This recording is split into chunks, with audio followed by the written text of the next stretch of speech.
Hadirin hadirat yang dimuliakan oleh Allah, ada seorang keturunan Nabi yang syarifah, wanita. Laki dibilang Sayyid, Syarif, Habib, perempuan Syarifah, Hababah. Sudah tua Syarifah ini. Mungkin dia menikahnya umurnya sudah tua sehingga ketika punya anak kecil-kecil umurnya sudah tua. Anaknya yatim. Berpindah-pindah dari desa ke desa yang lain. Suatu saat berpindah ke satu desa, tanya sama orang Islam di desa tersebut. Siapa orang Islam yang paling kaya di desa ini? Oh, yang paling kaya di desa ini adalah yang paling alim di desa ini. Seorang ustadz dan paling kaya. Mana? Di mana sekarang beliau? Oh, di pasar karena beliau punya toko emas. Didatangi oleh Syarifah ini. Anda ustadz? Iya. Anda orang paling kaya di desa ini? Iya, saya adalah Syarifah, keturunan Nabi Muhammad SAW. Saya punya 3 anak yatim, Sayyid Syarifah. Apakah Anda mau untuk menampung saya di rumah Anda? Saya nggak punya rumah, saya nggak punya rezeki. Si ustadz ini nggak percaya kalau ini Syarifah, kalau ini keturunan Nabi. Apa buktinya Anda adalah keturunan Nabi Muhammad SAW? Syarifah ini tidak bisa membuktikan. Nggak ada orang yang kenal dengan beliau. Ya khair, nggak apa-apa Ustadz. Kalau Anda nggak percaya nggak apa-apa. Terima kasih, jazakumullah khair. Keluar dari toko itu, melewati toko sebelah toko Ustadz ini punyanya Yahudi. Ini Yahudi.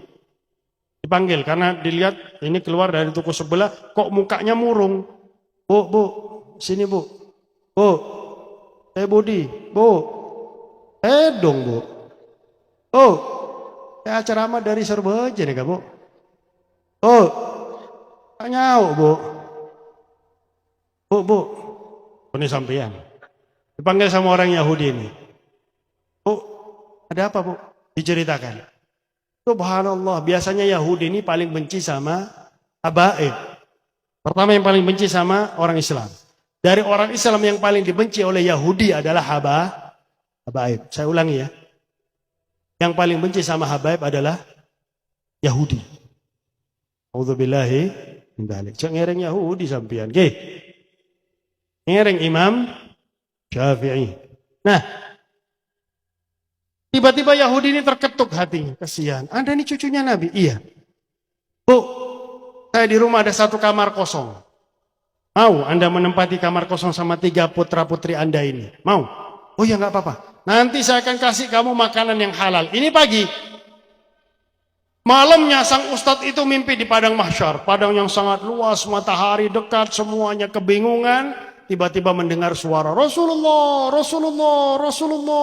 Semuanya mengejar Nabi Muhammad SAW, termasuk ustadz ini. Kenceng dia larinya sampai dia berada di belakang Nabi Muhammad SAW. Beliau mengatakan, Ya Rasulullah, ana min ummatik.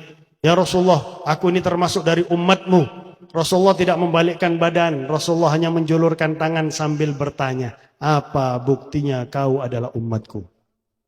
Bukankah datang pagi ini ke tokomu salah satu cucuku Syarifah?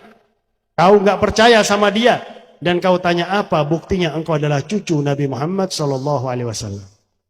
Langsung Rasulullah menunjuk ke atas. Di situ ada istana putih yang megah, indah, luar biasa. Itu istana putih aslinya punyamu. Kalau kau menampung cucuku tersebut. Tapi tidak jadi diberikan kepada kau oleh Allah Subhanahu wa ta'ala. Kaget Ustadz ini dari bangunnya. Allah nangis. Takut tidak diakui sebagai umat Nabi Muhammad SAW. Pagi-pagi dia tanya, di mana ini Syarifah sama 3 anaknya, Sayyid Syarifah yang yatim. Oh, di rumahnya Yahudi. Tok dia, tok, selamat pagi. Jadi kalau kepada non-muslim ucapkan selamat pagi, selamat siang, selamat sore, selamat malam. Nggak boleh mengucapkan salam kepada non-muslim. Selamat pagi, dibuka sama si Yahudi. Oh, selamat pagi Ustaz. Yahudi, ada Syarifah sama 3 anaknya di rumahmu. Oh iya, saya tampung mereka dari kemarin. Saya minta. Saya sudah siapkan masing-masing 1 kamar. Oh, tidak bisa katanya Yahudi. Oh, tidak bisa. Loh, kenapa kamu kok ingin mempertahankan mereka? Kamu ingin istana putih yang ditunjukkan oleh Nabi Muhammad. Aku tadi malam juga mimpi Nabi Muhammad. Yahudi mimpi Nabi. Oh, Yahudi mimpi Nabi. Aku tadi malam mimpi Nabi Muhammad.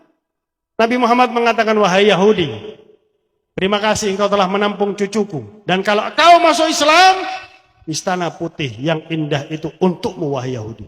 Langsung depannya Ustaz dia mengatakan, fa'ana asyhadu an la ilaha illallah wa anna Muhammadan Rasulullah. Yahudi, Pak, Bu, Yahudi bisa mimpi Nabi. Kenapa? Berbuat baik kepada keturunan Nabi Muhammad sallallahu alaihi wasallam.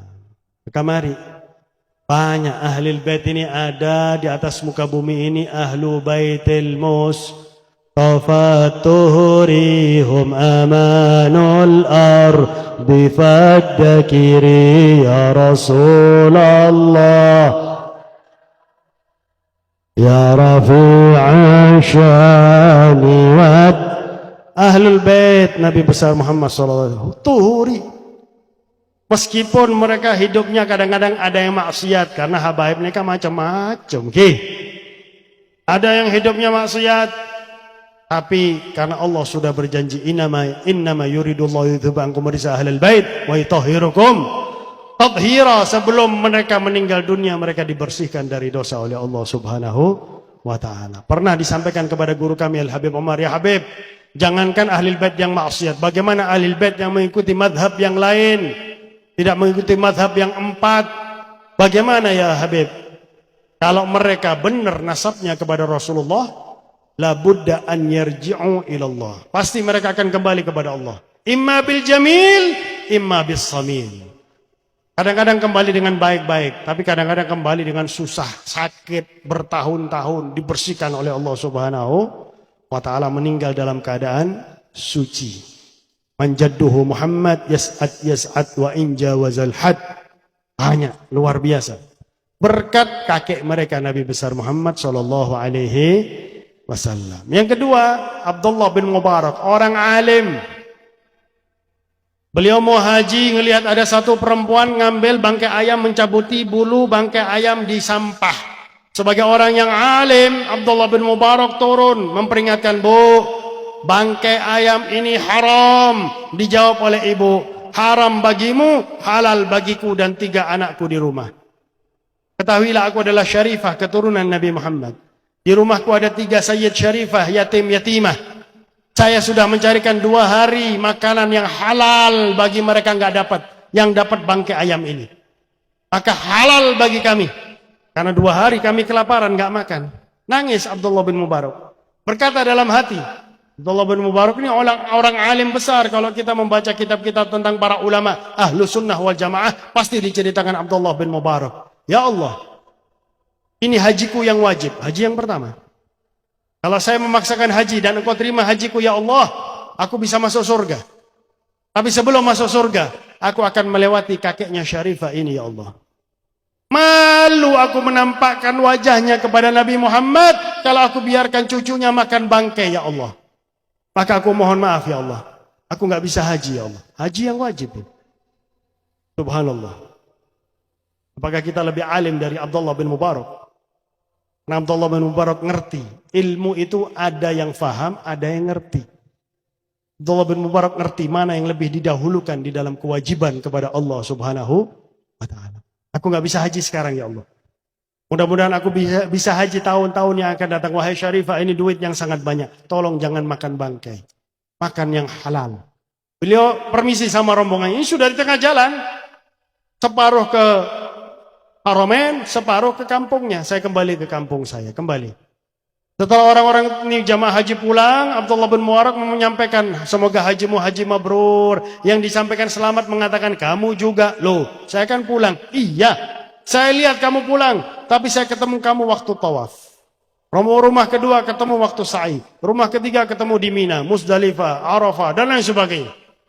Bahkan ada yang mengatakan, kamu yang memimpin kami ziarah kepada Nabi Muhammad sallallahu alaihi wasallam. Bingung Abdullah bin Mubarak, apa tak bingung? Sampai tak bingung? Bingung,